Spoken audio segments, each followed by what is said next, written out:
Hoje, a gente vai mergulhar fundo numa questão bem delicada que afeta muitas famílias, e vamos fazer isso com base em nada menos que 17 estudos diferentes. A pergunta é: o que de fato leva jovens a usarem substâncias? E olha, a resposta pode ser bem diferente do que se imagina. Pois é, essa é a pergunta de 1 milhão. E por muito tempo, as respostas que a sociedade davam eram, para ser sincero, muito simplistas e até perigosas.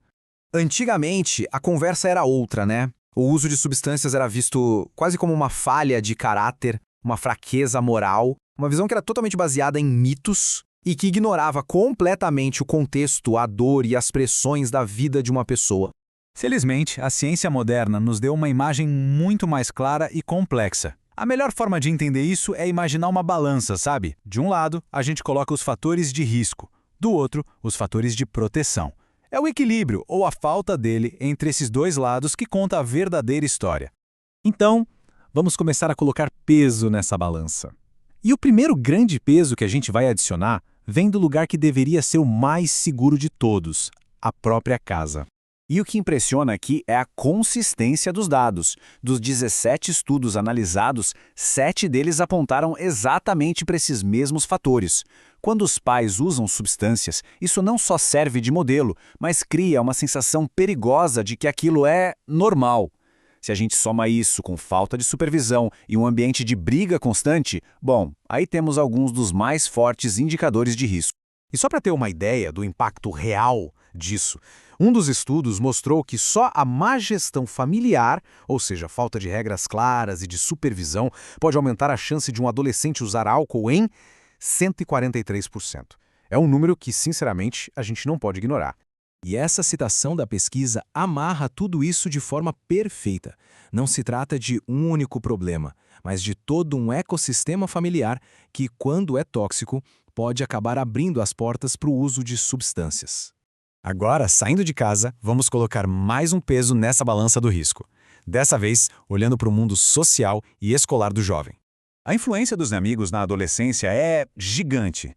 A necessidade de pertencer, de ser aceito pela turma, é uma força muito poderosa. Quando isso se junta com um mau desempenho na escola e, principalmente, com a falta de atividades positivas como esportes ou projetos culturais, cria-se um verdadeiro vácuo. E, para muitos, o uso de substâncias acaba parecendo uma forma fácil de preencher esse vazio. O último peso que vamos colocar no lado do risco é talvez o mais pessoal de todos. Ele diz respeito às vulnerabilidades psicológicas e emocionais do próprio indivíduo. E esse gráfico aqui ilustra isso de uma forma muito clara. Olhem só, quase metade de todos os estudos revisados focou nos fatores psiquiátricos. Isso nos diz que a saúde mental não é só uma parte da história, ela é, muitas vezes, o coração da questão.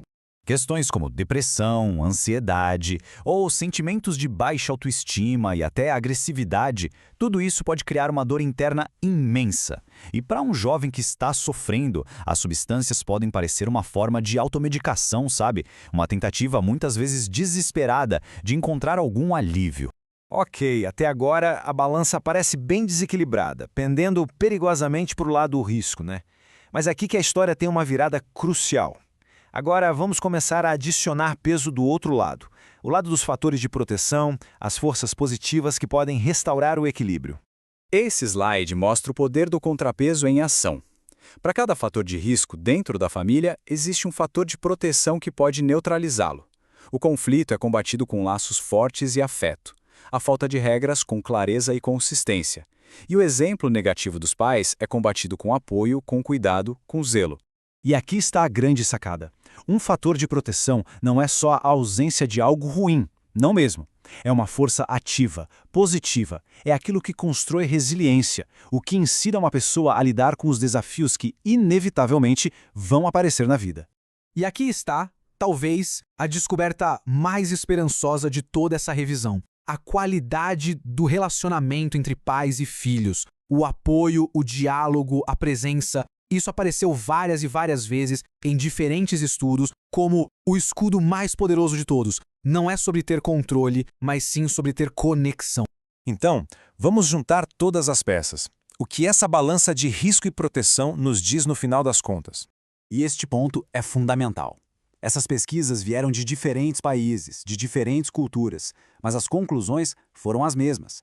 Isso mostra que não estamos falando de um problema de um lugar específico. É um fenômeno humano universal. As regras dessa balança valem para todo mundo. E essa é a grande lição desta análise toda. Ninguém começa a usar substâncias por um único motivo. É a soma total das pressões e dos apoios. É o jeito que a balança se inclina no final que realmente determina o resultado. E isso nos deixa com uma pergunta para reflexão. Se a gente entende que é uma questão de equilíbrio, a conversa muda completamente. Em vez de perguntar como a gente pune o risco, a gente deveria estar perguntando como nós, como pais, educadores e comunidade, podemos construir ativamente mais fatores de proteção para todos os nossos jovens. A resposta para essa pergunta pode, de fato, mudar tudo.